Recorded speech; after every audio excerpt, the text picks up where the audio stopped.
Hello, everybody. Welcome to DavidGModelCitizen.com with Kevin Crowley and Steve Mathis. We're here tonight to share with you the goings-on of the last week to 10 days or so. I'm not feeling very well. Can I get a big aw? Aw. Thanks, Kevin. I feel your love. Now I got a lung infection. That's courtesy of a viral thing that's going on. So I'm kind of like down in the dumps, and I was down in Kentucky with the convention that we had with in Bowling Green, Kentucky. Yeah. And I was there representing Pinnacle CBD as well as VapesGoneWild and my David G line. And it was a nice show, actually. It was a smaller show, Kevin, than what I'm used to. It was probably a third of the size of what we're usually used to. And you made it down. Thank you very much for making the trip with your wife, Janice. Yep. First one ever. Was it raining that day? Did you come down in the rain? Poured. Absolutely poured, yeah. Yeah, well, I was just walking around the haze and the vaping mist, and I was thinking, well, geez, man, I've never been bothered by propylene glycol and vegetable glycol and glycerin when I go to these conventions. I'm usually feeling pretty good. What's going on? I'm thinking, well, now I got pleurisy, or maybe I got pneumonia or something. So I did go to the doctor, and it is a lung infection. It's viral, has nothing to do with vaping. It has absolutely nothing to do with it whatsoever. I do have COPD and emphysema. I'm thinking, well, every time I get these bad coughs, and I can't bring anything up, then it hurts. And then I start getting the stomach thing, and I just had surgery 6 weeks ago. So I went to the doctor, and now I'm getting these coughing fits. So if I get one tonight, we're probably just going to have to shut it down. But I did want to get together with you, Kevin. We're going to keep it just you and me tonight.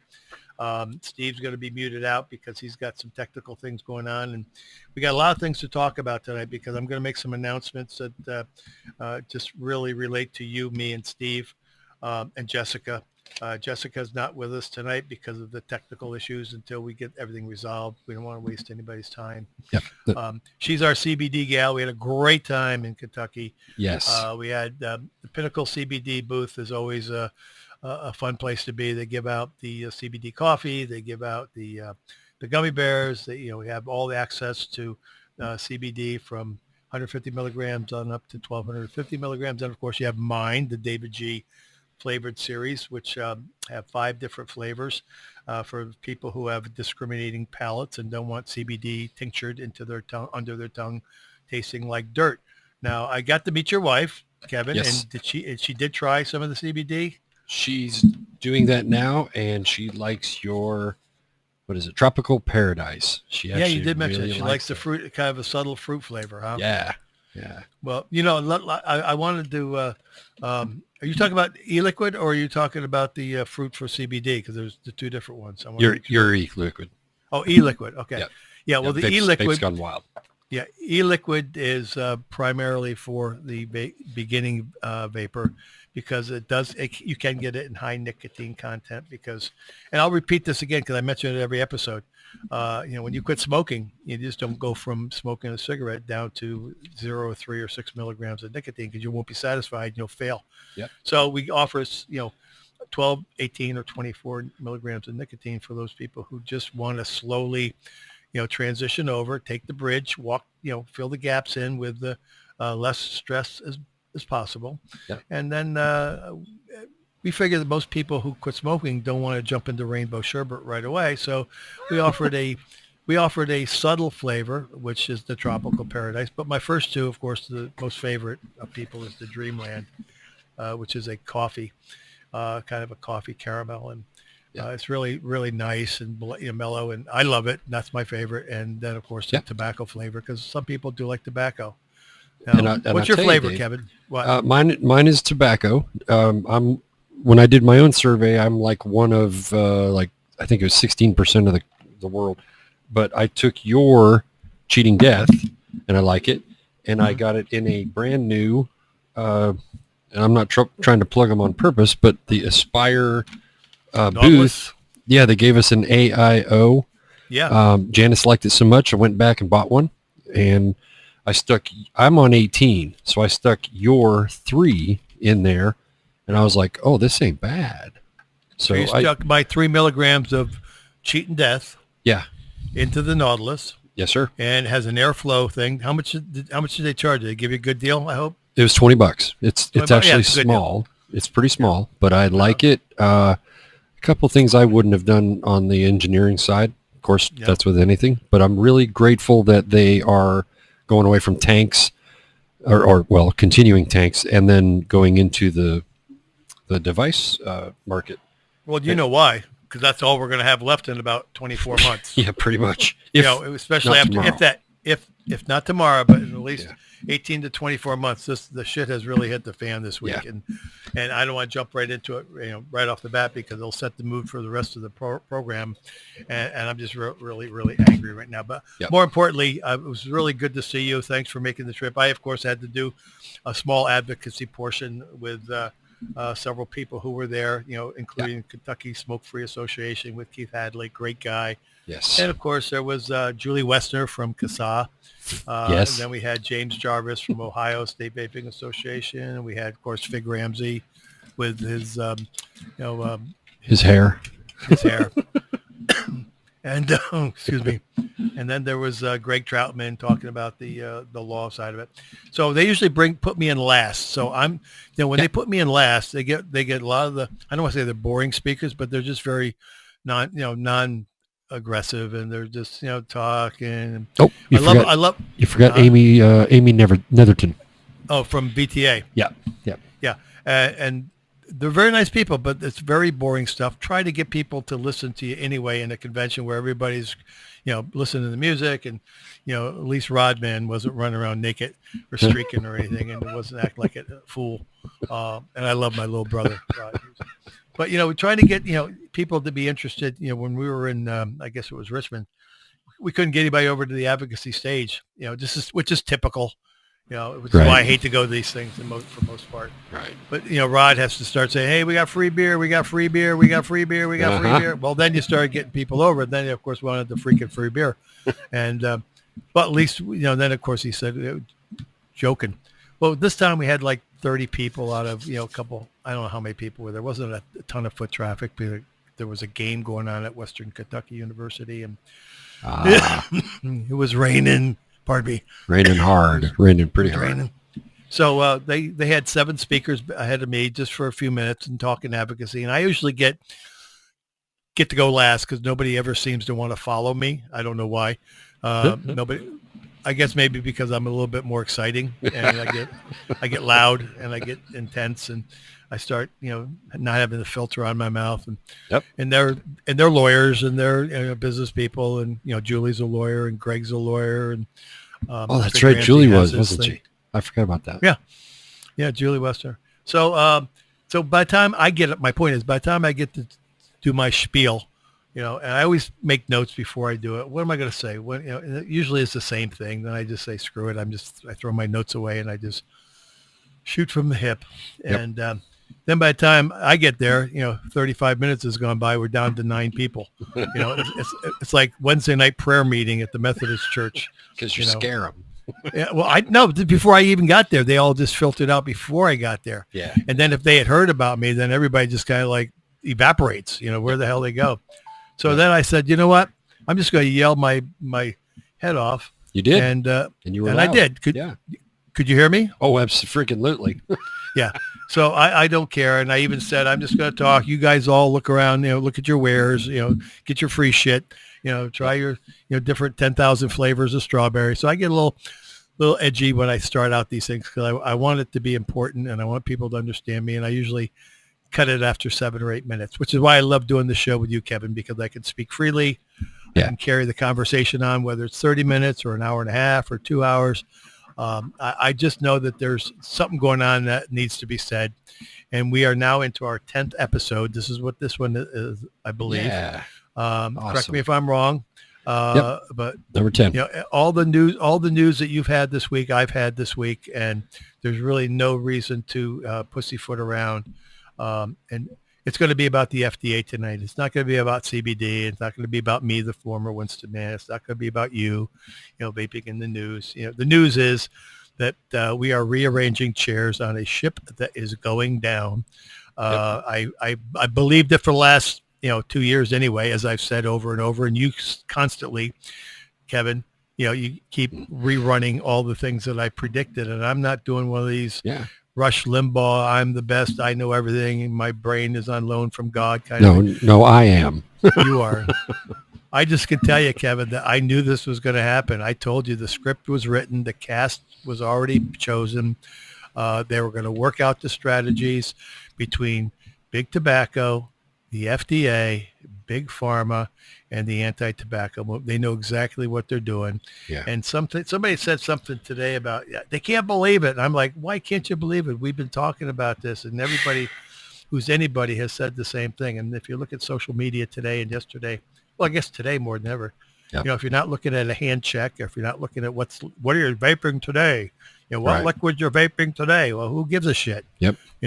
Just like I don't care what you're having for breakfast. Just go eat. Get some strength. Eat a sandwich. I actually took a bumper sticker from Fig down there in Bowling Green, vape tithing, and I took a picture of it in my hand. That was my hand check yesterday. Yeah. Yeah. Well, you know what? I'm just so over it, and I don't know how this is going to turn out for vapors down the road. And I don't want to sound like a naysayer and negative, but I'm just going to tell you, I'm negative right now. When I read the kind of stuff that you put up there today to remind me of what I said a couple of years ago, where the FDA, their mantra has always been, the FDA will always promote science-based decision-making and seek the counsel of expert advisors, right? Is that what it said? Yeah. I took that out of context from something else he had, but he said it about smoking and e-cigarettes as well. FDA will always promote science-based decisions, and making and trying to get the counsel of expert activists. Well, the problem with that is that they don't have expert advisors. Advisors, yeah. Well, his last statement while you do that is the FDA believes the use of e-cigarettes is reaching epidemic proportions.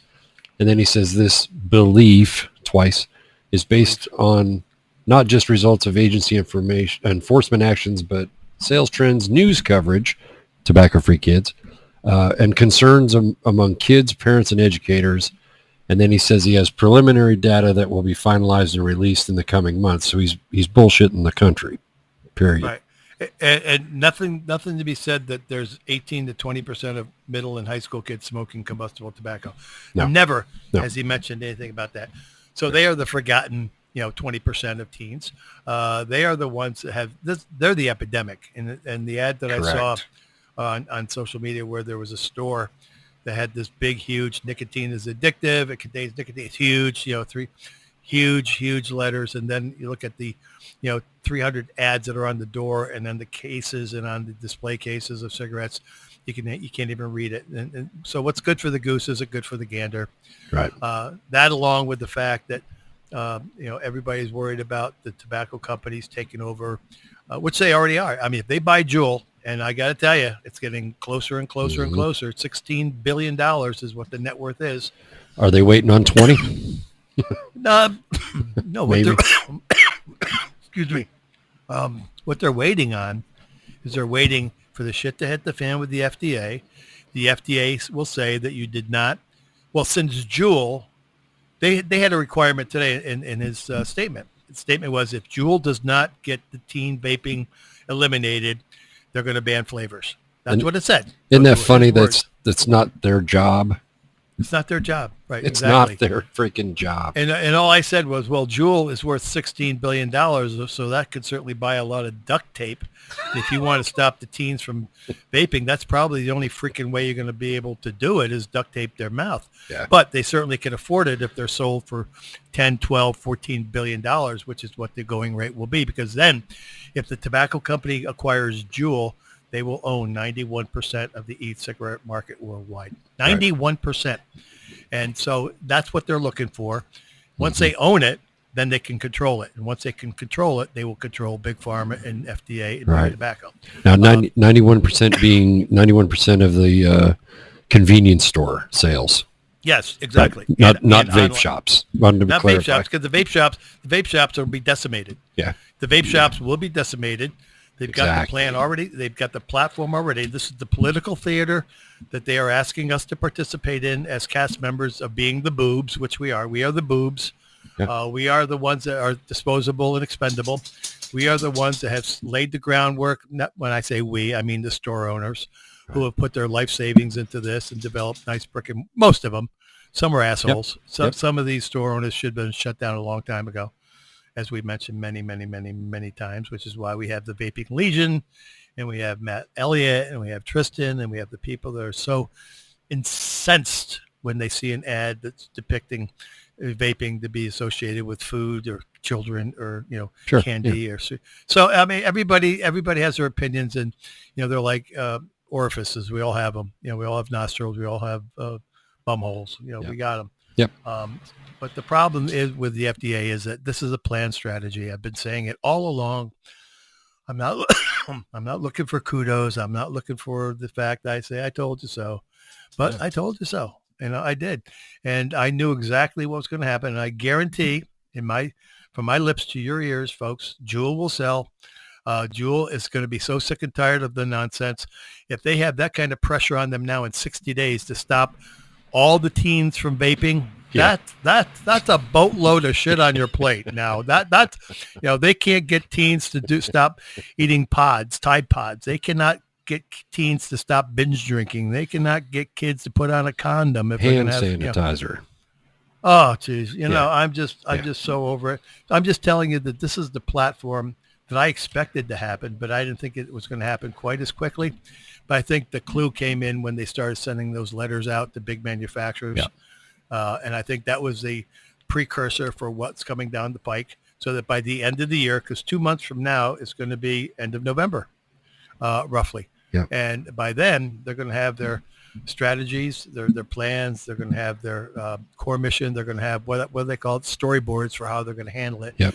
And they'll probably close down a lot because if stores, and then of course stores aren't going to have to worry about taxes because they're not going to be able to sell flavors, so they're going to have to do everything under the table. Right.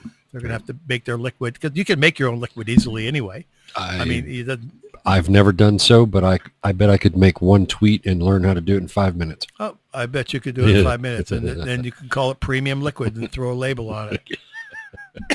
I'm going to call it Fig's throw my hair. picture on it. Your hair, your picture, and Fig's hair. So yeah, there you go. What I asked Mr. Gottlieb, or Dr. Gottlieb, I'm going to use that doctor term loosely because I have very little respect for his title. What do you suggest to children who smoke? Patches, gums, Chantix? And then I said, speak up, big boy, to him. Of course, he'll never answer, but no, he won't. What are you going to do? No, he's not going to do anything, because we're always going to have what the Sinar Amendment says. That we'll always have 20% failure. Mm-hmm. So it means we'll always have 20% of teens smoking. We'll always have 20% of adults smoking. And now on top of that, we'll be able to add the other 10, 12% of vapors who are smoking. And that leaves 41 million Americans who still will smoke combustible tobacco, which are just forgotten and left to be put down in lower pasture till they prematurely get diseased and die. And then they're going to say, well, we couldn't get a handle on it. Because the whole problem is this, Kevin. The whole problem is that they failed miserably in tobacco control from 1981 or 1987, rather, when it really started getting big, till now. 30, almost 30 years. They failed, and they were not able to totally eliminate tobacco. They accepted the failure rate of 20%, just like Mike Sinar did. Yep. In the Sinar Amendment, and you so brilliantly post all the time. With that number, and then the 20% who still smoke, it's teens, and the 20% or more who smoke as adults, we have roughly 40% smokers out there, or vapors, which is still going to maintain the $1 trillion status of their financial wealth. Of their Ponzi scheme. Correct. Sure, exactly. And now... we're not going to have to worry about India being smoke free, and we're not going to have to worry about, their quality of air over there is pretty, horrible anyway. You didn't get to breathe it last time, so yeah. I know I didn't get to breathe it, but I'm kind of glad now. I'm really kind of glad. But when you start seeing all of the crap that's happening right now with teens and smoking, they'll be able to get their cigarettes or their Juuls or under Philip Morris or R.J. Reynolds or Imperial, Yep. or their Views or their Mark 10, and then they'll start probably go out buying Aspire, buying all the big manufacturers, Innikins, Kangertex, all the people Yep. who will no longer be able to sell their wares and hardware because flavors won't be allowed. Now they'll have Europe, the big companies will have Europe, and in Canada, that's moving on quite nicely as of October 1st with cannabis being legal. Yeah. And now it's legal to vape in Canada. It's legal to ship nicotine into the country now. And there's certain rules and regulations as far as accreditations and excuse me. So, things are progressing nicely for big tobacco and big pharma. Because the United States, especially with 42 or 41 million remaining smokers. And then we'll probably lose half the vapors we have who will go back to smoking. Yep. So there's another, 4.5 to 5 million vapors now who don't vape, who don't smoke, other than maybe once in a while they dual use. Right. So Scott Gottlieb should be very proud, along with, Matt Myers and Cliff Douglas and of course, Mitch Zeller. So I don't know where it's going to go, and I'm not saying that it's a done deal. I'm just telling you the way it's looking right now. I said today that maybe now we could put some money into public relations. And then some people said, well, shoot, public relations costs a lot of money to have public relations be effective. I said, how effective does it have to be? You lie. You just lie. Right, yeah. Yeah. And I'll lie. I'll lie. I'll do what I have to do. And when I say that tongue in cheek. Yeah. But all I said was basically, we don't need public relations costs a lot of money. Just do balls to the wall, anger, frustration, civil disobedience, loud, obnoxious, and arrogant, to get the media to say what the hell's going on, because we have been so passive aggressive in this for the last 8 years. Yes. The media does not see us as a threat to anybody. The media does not see us as a problem because we haven't been loud. Tobacco companies think we're not going to do anything because we haven't. Right. We go to court now with the Nicopure lawsuit, and that's not going to go anywhere. And you got Larry Faircloth's lawsuit. What the frig is that? So they know that they're in a win-win situation, right? And we're the ones that look like boobs. So my takeaway of this is, tobacco-free kids and the body parts associations haven't done their job for 30 years, continue to not do their job, and the FDA is just going to continue their tradition.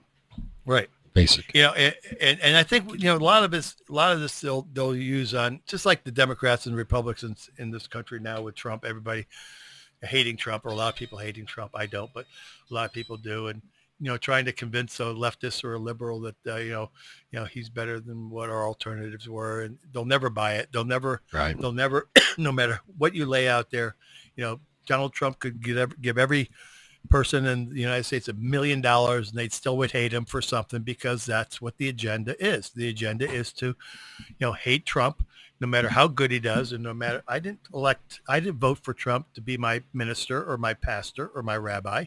Correct. I voted for him to change the philosophy of Washington, which is to drain the swamp, get rid of the politicians, get rid of the rhinos, these politicians who leave 10 times richer than when they went in. There's something wrong with that. Yep. There's just something so wrong on every level. And I'm not going to argue with, I even have friends who I don't want to say I don't talk to them anymore, but I avoid them like hemorrhoids, because if they say something and I say something, then it's going to start a pissing contest. And I'm not one of those people that wants to do that. I know what I like. I know what I want. I know what I read. I know what I believe, especially with the Obama, resurgence this past week with him going out on the campaign trail. Right. And I'm not going to get political, but I'm just going to say this, but I think the guy's an ass, and for him to try to take credit for things that he never, ever, ever did, I'll leave it at that, but that's another story. But in the meantime, who, as a footnote, the Obamas worked for Johnson and Johnson somehow. They were attorneys or in a suit with Johnson and Johnson. I can't remember. Yeah, exactly. they were. Mm-hmm. Yeah, in the 2000s. Yeah. Yeah. Hold on. I'm taking a hit on my inhaler now Yes, sir. because I'm not breathing well. Hold on. Yes, sir. Did you hear that? Yep. That is my albuterol, and hopefully that'll get me through the show here. That you rarely ever use. I rarely ever use it. Yeah. And I really mean that, because I usually, when I vape, I get the same thing except the albuterol. And now, funny side note, I went to get my nebulizer because the doctor put me on my albuterol as a breathing treatment 4 times a day. Mm-hmm. And I don't have a nebulizer. I've been using my son-in-law's. Right. So, but with a lot of rain and mold, my son's used his. So I went out to get one with a script. Nobody carries them. You can buy all the medicine, but you can't buy the delivery system for it. So guess where I have to get it? Vape Amazon.com. I was going to say a vape shop. No, Amazon. No, it's not a hookah. Okay. I saw a hookah down there the other day. Oh, they have them. They have them there. It's the first time ever I saw one. But my point is, that, our whole society is. When I went to the doctor, I said, "Well, my insurance pay for this?" And they said, "Oh no, your insurance won't pay for the nebulizer. They'll pay for the medicine, but not the thing." I said, "Okay, that's fine." Right. So I went to the drugstore, and they said, "Well, you can't get the albuterol without the nebulizer." I said, "Well, I can't find one." He said, "We have to get it from Amazon.com." Oh my God. So we can't sell you the. I said, "Well, how do you think I'm going to use the albuterol without it?" So I'm not going to crush it and eat it. And I said, "What a stupid rule." He goes, "Yeah, I know, isn't it? Yeah, it's really stupid that they'll sell you that. I mean, and then I have to pay $87 for this shit."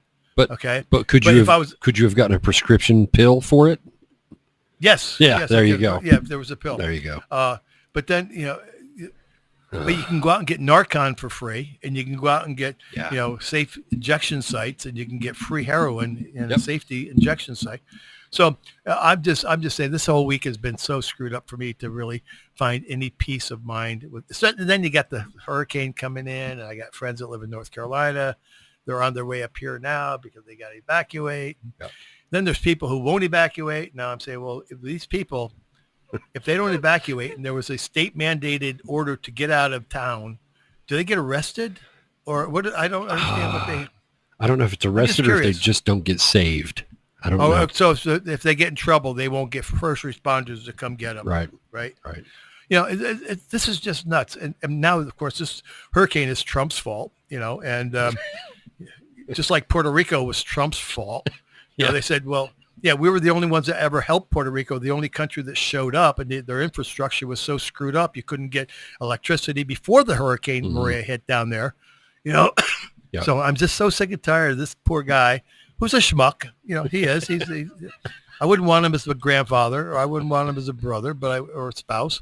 No. I understand that. But, for me, that's not what we put him there for. We put him there to get rid of the people who we're talking about on this show. Yeah. The people who are just trying to destroy lives. The Schadenfreuds. You know what that is. Yep. I've mentioned it before. Yep. Those who delight in the misery and the misfortune of others.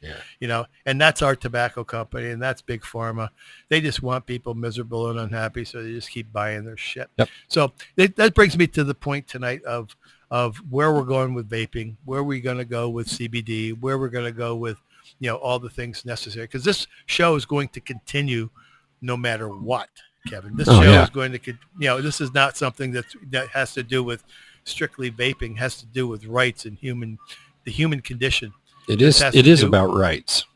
Absolutely about rights. That's why I said, when you have that kind of shit that you reminded me of today, that the FDA will always promote science-based ideas and decisions, and making sure that they get the council of expert advisors. Well, they haven't gotten that. They never have, because the expert advisors are more screwed up than anybody else I can tell you. Not since '88 that I can tell. Actually, one of the tweets I retweeted today was the FDA mission directly to Gottlieb was the FDA is responsible for protecting the public health. That's the underlined part, by ensuring safety, efficacy, and security. But that's not what they're doing. That is absolutely the opposite of what they're doing. No question.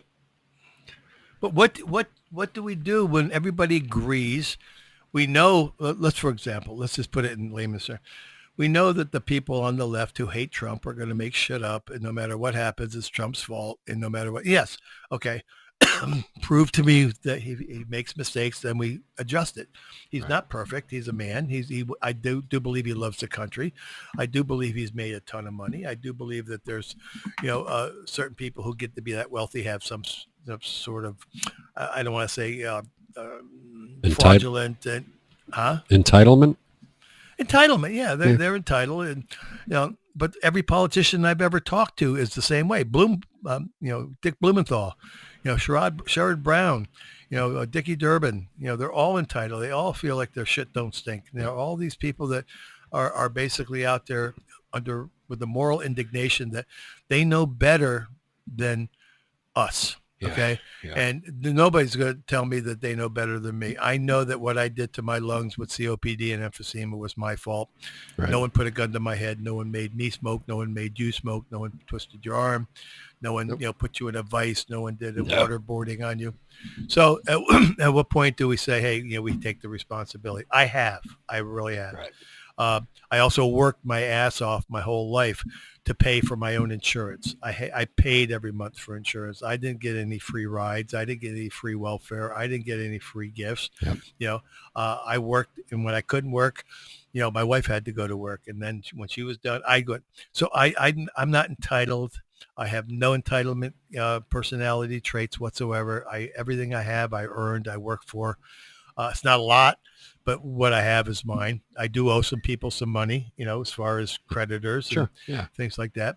But, when it comes down to, what I really want for my kids and what I want for my friends that I have, I don't want them to have to raise their kids in a world where we're just full of doubts that our leaders are more inept than politicians and mafia, and morons.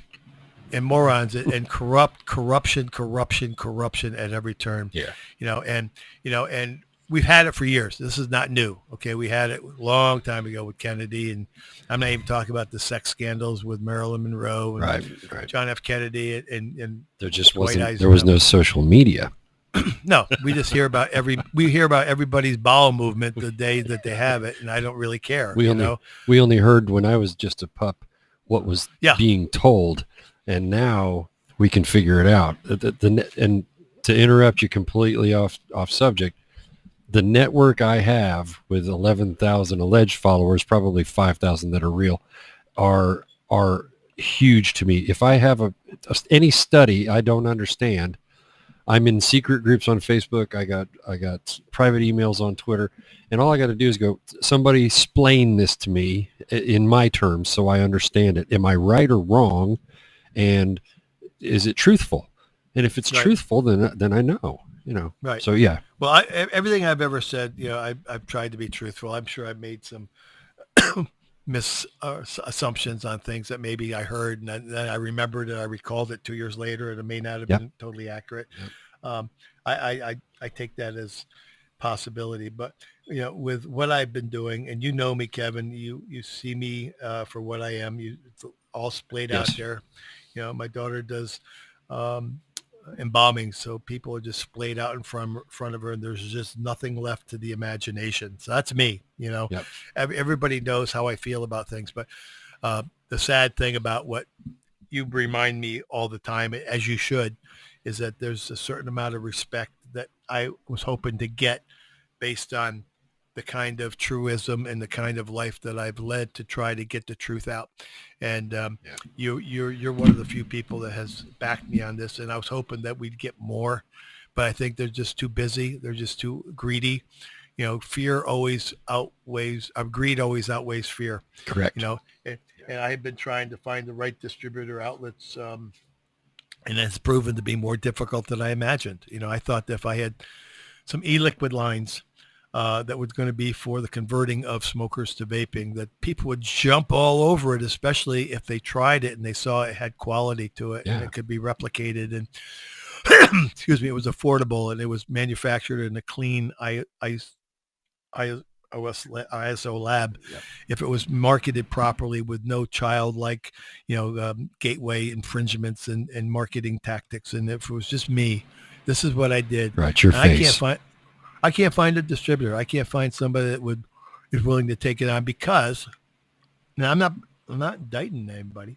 I can't find a distributor because they already got, 3,000 or 4,000 different flavors that they can't move because we became a saturated industry where Yes. everybody and their cousin came up with liquids. And then they started making a lot of money. So then they started going to the shows and they started spending, $5,000-$10,000 for a booth in the business to business to get their liquid out. And they were 5-6 years ahead of me, Right. you know? Yep. And so by the time you get, liquids out there, we're over 12,000 flavors right now. And I think that's a little too much. It's beyond silliness to me. Yeah. And my three are for specific demographic. It's not for the cloud chasers. No. And we had cloud, there was a cloud competition there. Oh, I this missed weekend. it. Well, I didn't go either because I had to get out of there and get some fresh air. And again, that's not to say it was from the vape mist. It was not that. It was my lung infection. And I didn't know what it was at the time. But I did not go to the cloud competition. But Vicious VIC, my partner at VapesGoneWild, Trent Struck, the owner, didn't make it. Yeah. Up. So it was just me and Vicious and, well, I call him Vicious, and Ryan Rumbaugh, or Dylan Rumbaugh, and then the Pinnacle people. And I got to tell you, there's so many nice people that I really like there, but there's so many nice people that are full of shit too, and Right. if I can align myself with a good manufacturer of a pod system, whether it be Aspire or whether it be Boulder or whether it be Odin or whether it be Miley, because I guarantee, the mods are going to be black market, the actual box mods, and you're not going to be able to get them. You'll be able to make your own coils because people are doing it now. Yeah, they're good. You're going to be, you can make your own mod, you can make your own pipe, you can make your own tube, you can put your own cotton in, you can develop, your own battery. Yep. So, vaping will never go away, but it's going to be going away for the people who I wanted it to be for, which was 41 million smokers are going to say, I don't have time to do this shit. Yep. I'm not going to be an engineer and learn how to make a mod, and I'm not going to go hang out in the vape shop and blow clouds all day and try to twist, find different flavors and, try to make my mod and change my coil blindfolded because it's a trick now. This isn't skateboarding. This isn't, skydiving. This is your life and death. This is something that's really gotten out of hand. I think that's part of the problem. I think they've lost their way. They don't remember where they came from, whoever that may be. Take it as you like. And they forget that they were once desperate enough to stop smoking, in my opinion. Absolutely. And God bless the ones that made money. And the ones that made money, I mean, there's some really wealthy people there. And I could name on two hands the people that I think deserve the money, and the other ones just got it because it was they were at the right place at the right time. Yeah. And when you got people like my buddies up in Canada who are doing really, really well, successful, they can't imagine. It's only been 4 years. Right. Well, look at Juul. The company's only 4 years old, if that. And now it's going to be sold for 10, 11, 12 billion dollars. I mean, did I tell you I tried one? I didn't know if I told you or not. You liked it, right? Yeah, it was okay. It wasn't for me, but I understood why they because of the throat hit. Yeah, because of the throat hit. Yeah, it was too rough for me. Yeah. I've never tried it because of my lung condition, having COPD, and I would never even try it. But again, the Juul with high nic content, with 50 milligrams of nicotine, it's pretty heavy. But if that's what it's going to take you to keep you off from carbon monoxide, tar, nicotine, arsenic, cyanide, formaldehyde, benzene, ammonia, the 4,760 chemicals and gases, well, then do it. And I'm not convinced that Juul ever targeted and marketed kids. No. Know that. No, I'm going to no repeat way, it. No way. Campaign for Tobacco-Free Kids did, Yes. and they just happened to be in the crossfire. And today I saw something, because I really don't even like looking at Facebook anymore because it takes me 40 minutes to get through all the people selling their shit, in their hand checks and blowing clouds, and I can't see their faces, and Because they're proud. The vape is coming out of their noses or the side of their mouth or their ears. I don't know. That's fine, but I don't have time to do that. but the people that I want to reach are looking at this stuff and they're saying that's not for me, and I understand that it's not for them because they don't know what to understand. They haven't been educated. Right. And when I have the kind of activism that I want to do, nobody's willing to do it. Nobody's willing to put money in there until, right now, Greg Conley, he's acting like I was, a couple of years ago. He's getting aggressive, as he should be. Good. He's in your face. He's calling people out like he should be, like I've been. Yep. And they got people like, I don't know about Amy, I don't know Amy that well from the BTA, or Jake Butcher or Tony Abood. I'm not invited to those. I'm the, child that they bring out once in a while at a party. But I don't care because I don't have the same end mission, the same end game, the same core philosophy. So nobody ever will. So what I'm saying is that this podcast is going to continue no matter what. Now, if you listen to Demetrius and Bill Tarling and, Mike Peterson and Patrick Reif, they all have shows and they're all talking pretty much the same thing. And we're all talking about, it's like watching ABC, CBS, NBC, MSNBC, CNN, Fox News. Everybody's got a different slant, right, or different backstory. Well, the backstory on what we do, Kevin, is that we know vaping works. We know it's better than smoking. We know that it has created a buzz for people to find a way to live in a culture with friends like them, because everybody likes to be liked. And now they're no longer ostracized by the public as smokers because you stinky, smelly piece of shit. That's right. Go out in the dark alley where you belong. Now they don't have to go into a dark alley anymore. They can stand on the street with 30 people because there's strength in numbers, and nobody's going to accost 30 people who are vaping, but unfortunately they're thrown back in with the smokers because everybody's now under the impression that vaping is as bad, if not worse, than smoking. So we weren't able to change that myth. We weren't able to change the court of public opinion. I really think it's too late. I really think that trying to change it now is going to take a tremendous push to develop a bigger army, better army than we have. And I don't think we have the time, especially with what I've seen this past few days with Gottlieb at the FDA. And I think he's planting the seeds to say, hey, I warned you on September 12th. I told you that if you had 60 days, you didn't get these kids from juuling, or vaping. He says, Juul has to do it. Right. Well, who crowned Juul? Who crowned Juul with the jewel in the crown? Let me flip that around. How come they're not yelling at tobacco-free kids, Truth Initiative, Truth, and all the body parts people? Because I thought that was their job. I thought that was their job. They've used that money for other things. They've used it for their parties and their media, their balanced budget. Media, and that's what I think it was Chris Hughes who said today in his response. So where I said, well, maybe now we can put some money into public relations. Okay. We don't have money for public relations. I said, we don't need money for public relations. We just need balls to the wall, aggressive. We need aggression. We need anger. We need frustration. We need to be loud, and we need to be heard, and we need civil disobedience. Yeah. And I can't even get 100 people in a convention to listen to somebody, try to motivate them, because they're all wanting to buy their shit, and buy their liquid, and try the So I think I'm pretty over it. After I didn't care about the convention myself, one way or the other. I was like, okay, I'll go. But had I brought my dad, if he were alive, he'd have said, no, I'm not staying. Yeah, it's not for me. Yeah, so it's not for me. Right. I mean, it wasn't horrible. I mean, they had some music being played, and we had the whole left side was the advocacy, which I don't, like I told you, I don't use the word advocacy too much because it sucks. Yeah. It means advocacy, and you're probably getting tired of hearing it, but advocacy is defined as trying to help people who can't help themselves. These people aren't quadriplegics. These people are not handicapped. Right. These people are not. they need some help to guide them to a better product and concept that's going to help them navigate through the stress of quitting. Yeah. In information and education. So, but activism has always been the aggressive way to push for social and political change. And I think that we're not going to make political change. I think it's already too late.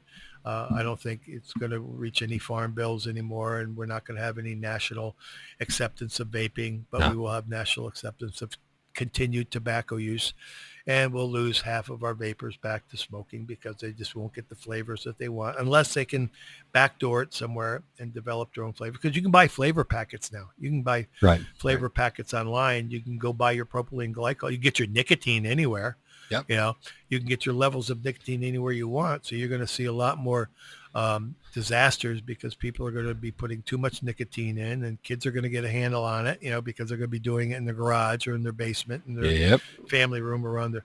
So I just see this as not turning out well. And then on top of that, that's when the epidemic's going to happen. yeah, exactly.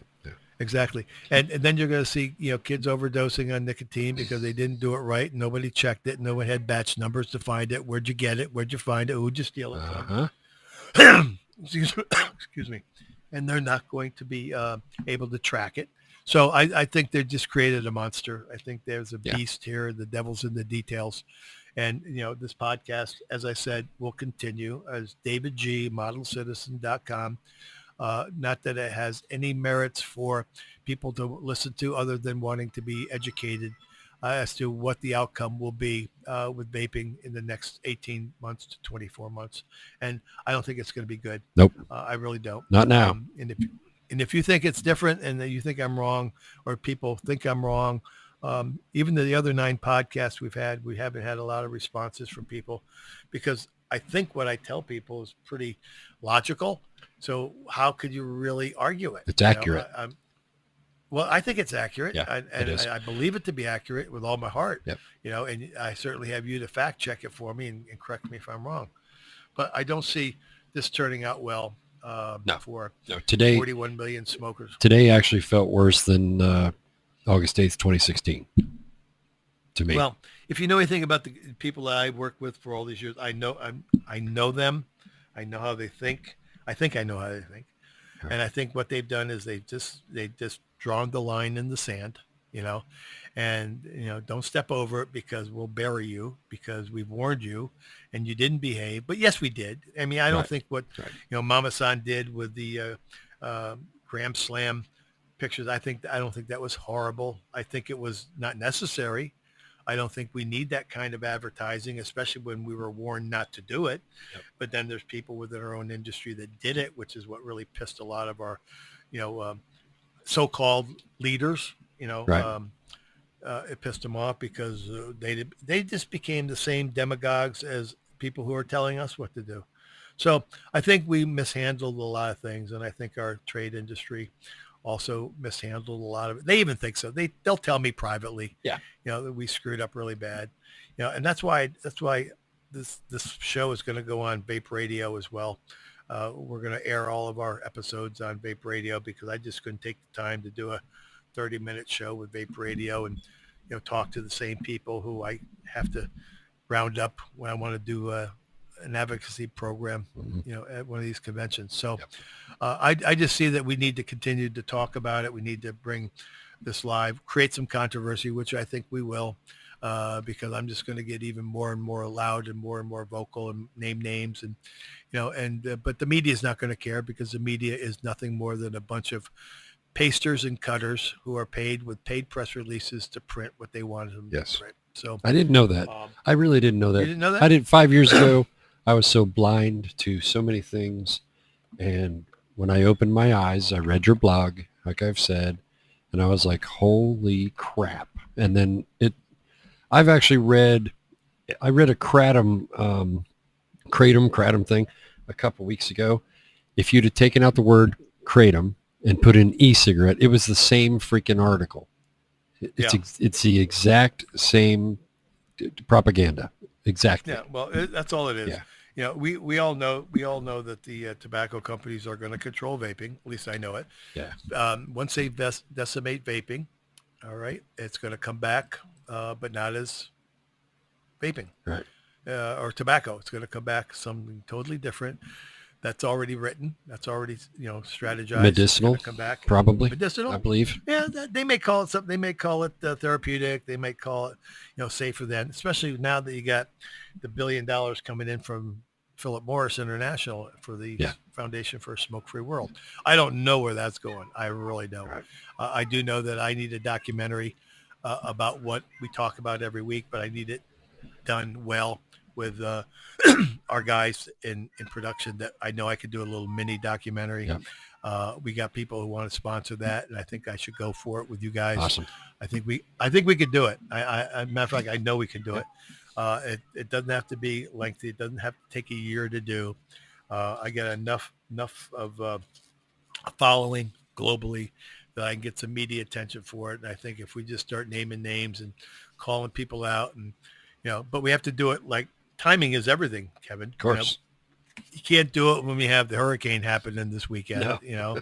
You can't do it when they got midterm elections, and you can't do it every day when Trump's being, run over by a truck every day with the media, and then he has to twit. He should just keep his mouth shut, just take the high road, do his job. And, because people who really know him know that he's doing the best he can do based on, he just needs to shut up, get off the, but I also understand that he's got the most, number of people following him. He can get the word out his way without the media twisting Yes, it. he can. Changing it, as can I. But I don't do it because I don't have a following other than a few people that do like me and trust me. But I want to make it more, and I want to do good work, and I want it to be positive and productive. So let's just keep doing what we do. Yes, sir. You get some more news for next week. We'll probably do another program in the next 4 or 5 days, Okay. so we can get caught up because we got a little behind. But there's things that we're going to get more information on, because I really haven't read all of Scott Lieb's statement today. It's like 14 long paragraphs long, and it's long, and I can't get into it just yet. You got to decipher the lies one sentence at a time. Yeah, because the devil is in the details, and if you read one word, and you take it out of context, it's going to change the whole meaning of everything. So I'm going to read it again really close, listen to some of the people that I trust, and get their opinions on it. And you certainly being at the top of the list, so you probably are going to have to take that statement into the bathroom and put it next to the toilet, so you have it there as it's ready when you need it. It already has its own browser. There you go. But things are okay on this end here, other than the fact that I'm very disappointed in the FDA, and I'm very disappointed in Scott Gottlieb that he's not doing what he said he was going to do, and that was that he was going to run the FDA, and they will always promote science-based decisions making. It's not happening. Seek the council of expert advisors, and he's not doing that. It's just like the Hippocratic Oath, first do no harm, and I think they've just gotten 2 red checks on the failure for that one. So let's just keep our fingers crossed and hope that things will turn around. And I wish everybody well down south in North Carolina. Hopefully, when the hurricane hits, that there won't be that much loss of life, and people will be safe and do what they can do to get to higher ground. But we'll be thinking of them, Kevin. Thanks for being with me tonight. Yes, thanks for being on DavidGModelCitizen.com podcast. Looking forward to getting Jessica back with us next week for CBD. We have a lot to talk about in CBD. I'd like to thank Pinnacle CBD for sponsoring us, along with Vapes Gone Wild, and Kevin Crowley at Vaping in the News, and of course to Steve Mathis. Paul over in Australia. Hope you're doing well over there. I know we're probably more screwed up than you guys are over in Australia, but we'll be in touch, and thanks for being with us, and we'll talk to you next time. Bye-bye now.